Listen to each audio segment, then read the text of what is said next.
সাহাবী যাকে আল্লাহর নবী আল্লাহর কাছ থেকে ভিক্ষা করে আনছেন, ভিক্ষা। আল্লাহ ওমরের হেদায়েত চাই, আল্লাহ ওমরকে দাও, আল্লাহ ওমরকে দাও। সেই ওমর মৃত্যু সজ্জা, মারা গেলে শহীদ হয়েছিনি, জান্নাতে যাবিনি, এটার মধ্যে কোনো সন্দেহ আছে? অথচ ওমর কি করছেন জানেন? মসজিদে নববীর ফ্লোরে নিজের গালদারে রাইখা, মাটি মাটি টাইলস আর মোজাইক না, গালদারে মাটির মধ্যে রাইখা এরকম ঘষতেছিলেন আর কাঁদতেছিলেন আর বলতেছিলেন, ওয়াইলুল লাকা ইয়া ওমর ইন লাম ইয়াগফির লাকা রাব্বুক। ওমর, তোমার রব যদি তোমারে ক্ষমা না করে, তোমার জন্য ভয়ঙ্কর বিপদ কিন্তু অপেক্ষা করতেছে। ওমরের জন্য যদি ভয়ঙ্কর বিপদ অপেক্ষা করে, আমি আপনি কোন চাই? ওমর তো জান্নাতের গ্যারান্টি পাওয়া। আমাকে আপনাকে কে গ্যারান্টি দিছে যে আমাদের মৃত্যুর যন্ত্রণা হবে না? আমাকে আপনাকে কে গ্যারান্টি দিছে যে আমাদের কবরের আযাব হবে না? কে গ্যারান্টি দিছে যে জাহান্নামের আযাব হবে না? বলেন, কোন ভরসায় এই উদাস জিন্দেগি চলতেছে? বলেন। ওই জন্য আল্লাহ আমাকে আপনাকে সতর্ক করছেন, রে বান্দা, ওয়াল আসর, তোর হায়াতের কিন্তু দাম আছে, তোর জীবনের কিন্তু দাম আছে। নবী আলাদা করে আবার বলে নাই, মরার আগে আগে জীবনের কাজে লাগাও, যৌবন চলে যাওয়ার আগে আগে, বার্ধক্য আসার আগে আগে যৌবনের মূল্য দাও। সুস্থ থাকতে থাকতে কিছু করে না, অসুস্থ হওয়ার আগে আগে। সুস্থতা একটা নিয়ামত, সুস্থতা একটা নিয়ামত, এই নিয়ামতের মূল্য দাও। অসুস্থ হয়ে গেলে তখন অনেক সময় অনেকে ইবাদত করতে মন চায়, কিন্তু ভালো লাগে না। আর বাকি দুইটা নবীজি বলেন, অবসর টাইমের মূল্য দাও, ব্যস্ত হওয়ার আগে আগে। সচ্ছলতার মূল্য দাও, দরিদ্র হওয়ার আগে আগে। এখন থাকতেই সাদাকা করে নাও, হজ ফরজ হলে হজ করে নাও। কে জানে কোন সময় কোন রোগ দেখা দেয়, পুরা সম্পদ টান দিছে, হয় না? নিঃস্ব হয়ে গেছে, হয় না? কখন কি অবস্থা? এই জন্য নবী বলেন, থাকতে থাকতে পাঁচটা নিয়ামতের মূল্য দাও। আল্লাহ তাআলা বলেন, ওয়াল আসর, আসরের কসম, মানে আমার হায়াত আল্লাহর কাছে অনেক দামি। আল্লাহ আমার হায়াতকে অনেক দাম দিয়েছেন, দামি বানিয়েছেন। আল্লাহ আমার কাছে চাচ্ছেন, বান্দারে, এই দামি সময়টারে তুমি মূল্য দাও। তোমার জান্নাত তৈরির জন্য এই দামি সময়টারে কাজে লাগাও। পরীক্ষার হলের মধ্যে লিখতে হয়, হল থেকে বাইরে হইলে যেমন ওই লেখার কোনো মূল্য নাই, দুনিয়া থেকে যাওয়ার সাথে সাথে আমার আখিরাতের রাস্তাও বন্ধ হয়ে যাবে, আর কিছু ঢুকানো যাবে না। সদকায়ে জারিয়ার কিছু আমল আছে, এটা ছাড়া আলাদা হাদিস। 2 নম্বর আয়াত, 1 নম্বর আয়াত শেষ করলাম। আল্লাহ বলেন, ইন্নাল ইনসানা লাফি খুসর।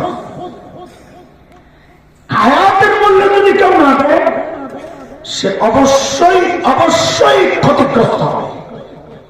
হায়াতের মূল্য যদি না দেয়, ক্ষতিগ্রস্তের কিছু উদাহরণ আছে কোরআন আল কারীমের মধ্যে। কি কি কাজ করলে বান্দা ক্ষতিগ্রস্ত হয়?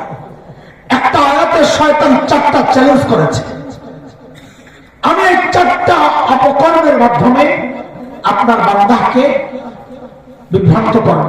আল্লাহ বলে দিয়েছেন, আমি সতর্কতা এই নোটিশ জারির পরেও যদি কোনো বান্দা তোর চক্রান্তে ফেসে যায়, তা আমিও জানাই দিচ্ছি ওই বান্দা ক্ষতিগ্রস্ত হয়ে যাবে।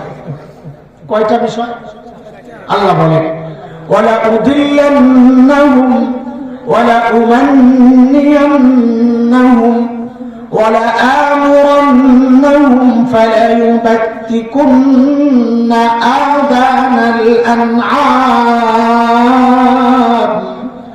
ওয়ালা আমুরান্নাহুম ফালায়ুগাইয়িরুন্না খালকাল্লাহ। কয়টা? আমি শেষটা নিয়ে একটু কথা বলতে চাই, যুবকরা আছে অনেক। শুরু করে একটুখানি তর্জমা শুনে ব্যাখ্যা করবো শেষটা। শয়তানের 1 নম্বর চ্যালেঞ্জ হচ্ছে, ওয়ালা উদিল্লান্নাহুম, আমি আপনার বান্দাকে শরীয়তের রাস্তা থেকে দূরে সরাইয়া দেব। করে নাই? আমরা দিন থেকে দূরে সরে যাই নাই, এটা শয়তানের চ্যালেঞ্জ বাস্তবায়ন হচ্ছে।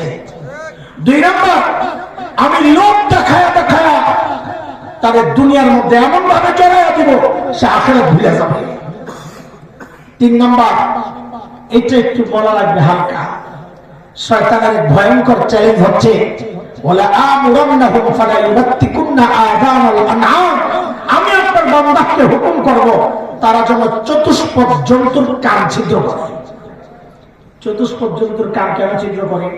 এক সময় যারা জীবজন্তুর পূজা করত, গরুর পূজা করেন অনেকে, তো ওরা ওই চতুষ্পদ জন্তুর কান ছিদ্র করে একটা নিশানা লাগাইয়া দিত যে এটা আমার, আমি এটা পূজা করি, এটাকে কেউ জবে করে খাইও না। এটা একটা শিরকি ব্যাপার, এটা শয়তানের কাজ। কিন্তু বিষয় কি শোনেন, ছোটবেলায়, এখন তো এগুলো কমে গেছে। একসময় আমরা মাদ্রাসার জন্য কোরবানির ঈদের দিন চামড়া কালেকশন করতাম, ছিল না একসময় খুব। এখন তো চামড়ার দাম নাই, এই জন্য আর ওই অত গুরুত্ব দেওয়া হয় না। একসময় মাদ্রাসাওয়ালারা চামড়াটাই ছিল মাদ্রাসার আয়ের একটা বড় উৎস। তো মাদ্রাসার ওস্তাদরা আমাদেরকে বিভিন্ন এলাকায় যে পাঠাতেন, আমি যেতাম, আমার বাসা ধানমন্ডি, আমাকে ধানমন্ডি এরিয়ার জন্যই পাঠাতেন। আমি ধানমন্ডির একদম গ্রুপ লিডার ছোটবেলা থেকে। তো ওস্তাদরা উৎসাহিত করার জন্য আমাদেরকে জিজ্ঞেস করতেন, হাসান জামিল জি, এবার ধানমন্ডিতে কয়টা আসবে চামড়া? জি ইনশাল্লাহ 50টা। জি, ওই যে 50টা ওয়াদা দিয়ে আসছি, এখন সবার মাথা খারাপ, আমরা আমাদের টার্গেট পুরো করে আগাবো। কেন ওস্তাদকে বলতে পারবো না, ওস্তাদ জি যে টার্গেট দিচ্ছেন আমরা টার্গেটের চেয়ে আগাইছি, একটা গর্বের বিষয়। তো সারাদিন চেষ্টা করতাম যেন 2-3টা বাড়ে কিনা 50টার উপরে। এখনকার বাচ্চারাও যেন শয়তানকে ওই কথাটাই জানাইছে, ওস্তাদ আপনি যে টার্গেট দিচ্ছেন আমাদেরকে, আমরা আপনার টার্গেটের চেয়ে আগায় গেছি। বলে কি? বলে আপনি তো টার্গেট দিয়েছিলেন আমরা চতুষ্পদ জন্তুর কান ছিদ্র করবো, একটু টাকা দেখেন আমরা এখন নিয়ে যাবো কান ছিদ্র করে ঋণ পড়ার জন্য। কি কষ্ট লাগে? যে সমস্ত পোলাপান দেখবেন ঋণ পড়ছে, ও বুঝবেন শয়তানকে ছাড়াই গেছে। এত আস্তে ঠিক করে তো ওরা করবো না, সবাই সাইড হয়ে গেছে। কথা বলে, শয়তানের টার্গেট হচ্ছে আমাকে আপনাকে দিয়ে চতুষ্পদ জন্তুর কান ছিদ্র করাবে, কোরআন বলছে। আর এখন ছেলেমেয়েরা কি করছে? নিজের কান ছিদ্র করছে। তার মানে শয়তানের টার্গেট চেয়েও সে নিজেকে আগে রাখছে। ওই যে মাঝে মাঝে দুষ্টমি করে বলি আর কি, হাদিসে আসছে নবীজি বলেছেন সাল্লাল্লাহু আলাইহি ওয়াসাল্লাম, আপনি যে রাস্তায় থাকেন ওই রাস্তায় শয়তান থাকে না। আমি বলি এখনকার পোলাপানও যে রাস্তায় থাকে শয়তান থাকে না। বাকি ওমরের মতো কারণ একটা না, ওমর যে রাস্তায় থাকতেন শয়তান থাকতো না, দৌড়ে। এখনকার পোলাপান যে রাস্তায় থাকে শয়তান থাকে না, দরকার মনে করে না, বস আপনি থাকতে আমি আর এতটা নষ্ট হয়ে গেছে সমাজ। আল্লাহ আল্লাহ আমাদেরকে হেফাজত করেন, আল্লাহ আমাদের বাচ্চাগুলোর হেফাজত করেন।